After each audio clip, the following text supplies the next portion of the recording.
15 لیگ قهرمانان ریال مادرید ببینیم مقابل چه تیمایی بوده در کدام سال بوده.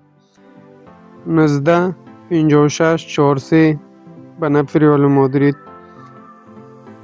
19 57 2-0 به نفع ریال مادرید.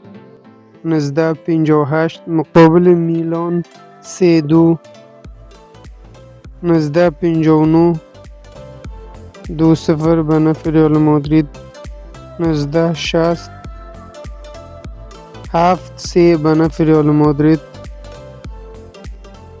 19 66 2-1 به نفع ریال مادرید.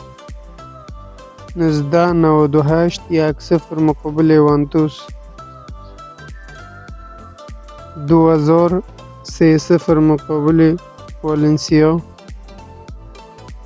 2002 مقابل لیورکوزن. 2014 مقابل اتلتیکو مادرید. 2016 مقابل اتلتیکو در پینالتی 5-4 به نفع ریال مادرید. 2017 مقابل یوونتوس 4-1.